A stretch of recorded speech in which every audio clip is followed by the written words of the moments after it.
को 25 सेकंड में पूरी खबर दिखाते हैं। न्यूज रील इन 25 सेकंड्स। तो शुरुआत करते हैं और पहली खबर पहलगाम से जुड़ी है। पहलगाम आतंकी हमले के बाद भारत ने रुख बेहद कड़ा कर लिया है। मंगलवार को पीएम मोदी ने हाई लेवल मीटिंग की। आज आगे की रणनीति बनाने के लिए 3 बैठकें होनी है। केंद्र सरकार ने पाकिस्तान के खिलाफ बड़े और कड़े कदम उठाए हैं। पीएम मोदी खुद पूरे मामले पर नजर रखे हुए हैं। आज 3 हाई लेवल बैठकें होनी हैं। सुबह करीब 11 बजे पीएम आवास पर सीसीएस यानी कैबिनेट कमेटी ऑन सिक्योरिटी की बैठक होगी। इसके बाद सीसीईए यानी cabinet committee on economic affairs और इसके बाद पीएम की अध्यक्षता में कैबिनेट की बैठक होगी। इन बैठकों में कोई बड़ा फैसला लिया जा सकता है। साथ ही बताते इससे पहले मंगलवार को प्रधानमंत्री ने 2 बड़ी बैठकें की। प्रधानमंत्री ने आतंकवाद से निपटने के लिए तीनों सेनाओं को खुली छूट दे दी है। पीएम आवास पर हुई इस बैठक में पीएम के साथ रक्षा मंत्री राजनाथ सिंह, एनएसए, सीडीएस और तीनों सेनाओं के प्रमुख मौजूद रहे। खबरों के मुताबिक इस बैठक में पीएम मोदी ने आतंकियों पर कार्रवाई के लिए सेना को खुली छूट देने की बात कही। ये भी कहा कि आतंकियों के खिलाफ एक्शन कब, कहां, कैसे होगा, इसकी पूरी प्लानिंग सुरक्षा बल ही तय करेंगे। इस बैठक के बाद गृह मंत्री अमित शाह और आरएसएस प्रमुख मोहन भागवत ने पीएम मोदी से उनके आवास पर मुलाकात की। तो पहलगाम हमले के बाद से भारत लगातार एक्शन मोड में है और भारत की ये एक्शन वाली जो छवि है ये पाकिस्तान को परेशान कर रही है। पाकिस्तान इससे दरअसल बौखला गया है और वो अलग अलग तरीके से अपनी बौखलाहट का प्रदर्शन कर रहा है। ऐसा ही एलओसी पर देखने को मिल रहा है, जहां पाकिस्तान लगातार सीज फायर का उल्लंघन कर रहा है। 6ठे दिन लगातार गोलीबारी उसने की है।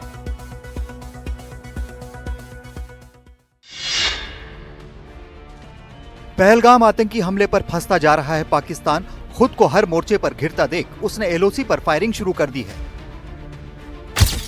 6 दिन से पाकिस्तानी सेना सीज फायर उल्लंघन कर रही है। इसे अब तक का सबसे बड़ा सीज फायर उल्लंघन माना जा रहा है। 2021 में Bharat Pak cease fire agreement हुआ था। फिलहाल फायरिंग रुकने के आसार दिख नहीं रहे। भारत की चुनौती से पाकिस्तान में खौफ का साया इतना है कि लाइन ऑफ कंट्रोल पर वो लगातार फायरिंग कर रहा है। देखिए एनडीटीवी की एक्सक्लूसिव रिपोर्ट।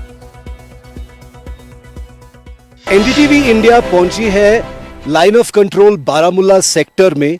एलओसी मेरे पीछे कुछ ही किलोमीटर्स आगे है और इस इलाके में आर्मी का कहना है कि बहुत बड़े सीज फायर वायलेशंस हुए हैं।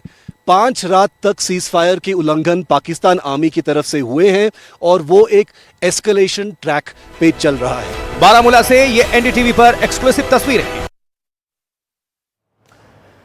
तो पाकिस्तान की बौखलाहट सीजफायर उल्लंघन के रूप में दिखाई दे रही है, लेकिन भारत पूरे संयम के साथ पाकिस्तान की फायरिंग का मुंहतोड़ जवाब दे रहा है। 5वें दिन फिर एलओसी पर पाकिस्तान ने फायरिंग की। 5वें दिन फिर से सीज फायर उल्लंघन की। पाकिस्तान ने भारत के सरहद पर पाक की बारूदी साजिश, कुपवाड़ा, बारामुल्ला और अखनूर सेक्टर में फायरिंग की। पाकिस्तान की इस हिमाकत का भारत मुंहतोड़ करारा जवाब दे रहा है। पाक की ये नापाक हरकत प्रमाण है कि मोदी सरकार के कड़े और बड़े फैसले पाकिस्तान का हलक सुखा रहे हैं और बौखलाहट में पाकिस्तान सरहद पर गोलियां बरसा रहा है। पहलगाम हमले के बाद सरकार ने आतंकवादियों के खिलाफ कार्रवाई के लिए सुरक्षा बलों को खुली छूट दे दी है। सेना ने पूरे कश्मीर में स्पेशल ऑपरेशन ग्रुप के साथ सर्च अभियान चला दिया है। हमारी टीम भी वहां पर मौजूद है। कुपवाड़ा के जंगलों में आर्मी की स्पेशल फोर्स आतंकवादियों को तलाश रही है। एनडीटीवी की टीम भी लगातार सेना के साथ खड़ी है। कुपवाड़ा के आगे जंगलों में पहुंच गए हैं और ये देखिए कि जो एसओजी ग्रुप के जवान हैं वो यहाँ पर भागते हुए आ रहे हैं। जो आतंकवादी हैं वो ऐसे ही इलाकों में छुपते हैं, कैविटी बनाते हैं और फिर उनके जो ओवरग्राउंड वर्कर्स हैं वो उनको यहाँ पर रसद और जो बाकी सामान है वो भेजते हैं। पहलगाम आतंकी हमले के बाद से पूरा देश गुस्से में उबल रहा है। अलग अलग तरीकों से लोग अपने गुस्से का इजहार कर रहे हैं, सड़कों पर प्रदर्शन कर रहे हैं और ऐसा ही जम्मू कश्मीर में भी देखने को मिल रहा है। अब एलओसी पर जो लोग रहते हैं, खासकर हमने बात की है कुपवाड़ा के लोगों से, तो वहां के लोगों की प्रतिक्रिया यह है कि आतंक का समूल नाश इस बार कर दिया जाए।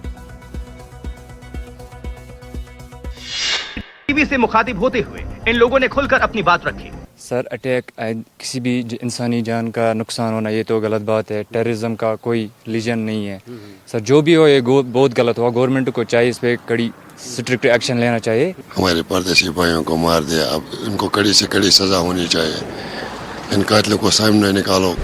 इनका मानना है कि पहलगाम में सैलानियों को निशाना बनाना शर्मनाक था। पहलगाम हमले को लेकर एनआईए की जांच में हमले की हर कड़ी को जोड़ा जा रहा है। मंगलवार को हमले वाली जगह पे एनआईए ने क्राइम सीन रिक्रिएट किया। कैसे पहलगाम की धरती 26 बेगुनाहों के खून से लहूलुहान हुई। सूत्रों का दावा है कि क्राइम सीन रिक्रिएशन के दौरान वारदात की जगह काम करने वाले स्थानीय लोगों से भी बात की गई है। इसके अलावा जिन सैलानियों और स्थानीय लोगों के कैमरे में आतंकी कैद हुए, उनसे भी एनआईए पूछताछ कर सकती है। इसके अलावा वीडियो फुटेज को आधार बनाकर टेक्निकल एविडेंस जुटाए जा रहे हैं। पहलगाम हमले को जिस तरीके से अंजाम दिया गया, जैसे आतंकवादी वहां पर पहुंचे और जैसा वो टेरेन है, यानी कि जैसा वो इलाका है, दुर्गम इलाका वो है, पहाड़ी इलाका वो है, ऐसे में ये शंका पैदा होती है कि बिना लोकल सपोर्ट के आतंकवादी इतने फूलप्रूफ तरीके से इस हमले को अंजाम नहीं दे सकते थे। ऐसे में शक ये है कि कई स्लीपर सेल उनके अभी भी एक्टिव हो सकते हैं। लिहाजा इसको देखते हुए सुरक्षा के मद्देनजर कदम उठाया गया है। और कदम क्या उठाया गया है? पर्यटक स्थल बंद कर दिए गए हैं। बौखलाहट में आतंकी कुछ भी कर सकते हैं, सुरक्षा एजेंसियों को ऐसा इनपुट मिला है। एहतियातन जम्मू कश्मीर में कई पर्यटक स्थलों को फिलहाल बंद करने का फैसला लिया गया है। कश्मीर में अब तक ऐसे 48 रिसोर्ट्स हैं जिन्हें बंद किया गया है। दूधपथरी, बेरीनाग जैसे पर्यटक स्थल बंद रहेंगे। गुलमर्ग, सोनमर्ग और डल झील जैसे संवेदनशील पर्यटक स्थलों पर पुलिस की खास टीमें और एंटी फिदाइन दस्ते तैनात कर दिए गए हैं। पहलगाम हमले के बाद कश्मीर में सैलानियों की संख्या कम तो हुई है, लेकिन लोग आतंक और आतंकवाद को जवाब देने के लिए अभी भी वहां जा रहे हैं।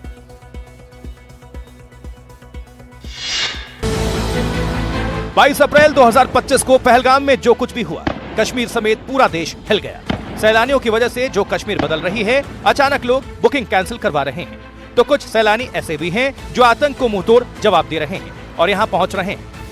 डर वगैरह तो नहीं सर, अभी थोड़ा मार्केट खुला है, पहले बंद था और श्रीनगर वगैरह तो पूरा खुला ही है। दिस इज अमेजिंग, यहाँ पे घूमना अच्छा लग रहा है। तो पहलगाम हमले के बाद से पाकिस्तान लगातार उलट सुलट बयानबाजी कर रहा है, अंट शंट बोल रहा है, प्रोपेगेंडा वार छेड़ने की कोशिश कर रहा है। इसी के मद्देनजर भारत ने पहले डिजिटल स्ट्राइक की, कई उसके यूट्यूब चैनल्स को बैन कर दिया। अब उनके एक मंत्री हैं, रक्षा मंत्री, वो भी बहुत ज्यादा अनर्गल बातें कर रहे हैं, पिछले दिनों उन्होंने कही हैं। इसी को देखते हुए उनका जो ट्विटर अकाउंट है वो यहां पर बंद कर दिया गया है।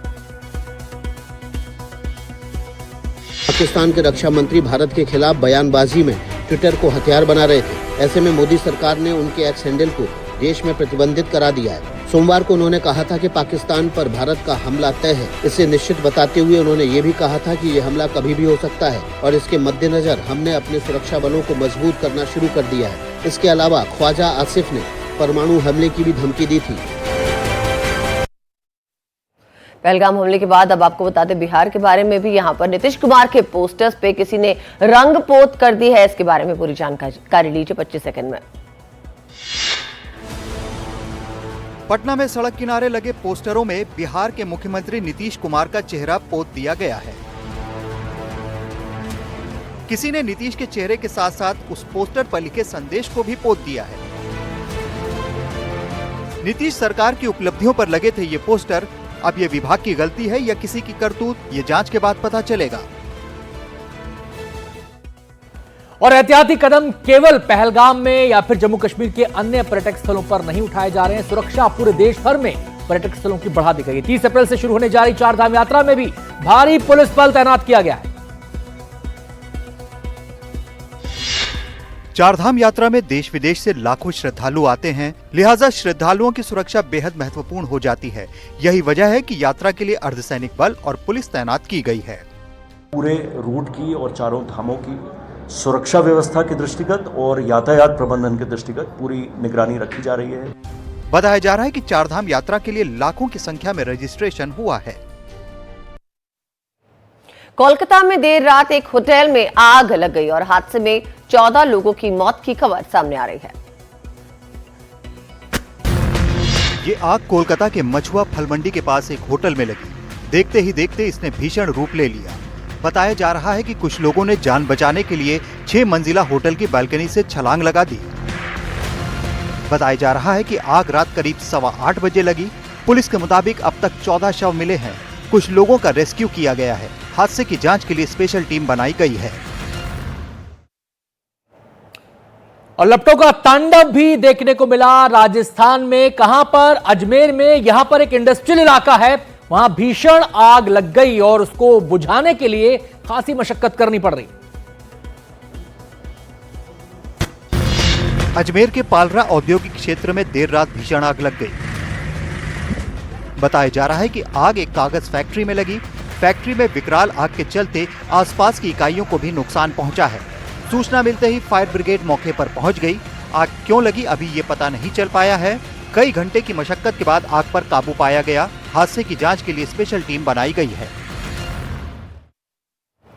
और अगली खबर है अहमदाबाद से, जहां पर एक लड़की ने 5वीं मंजिल से छलांग लगा दी। उसने ऐसा क्यों किया, आइए देखते हैं।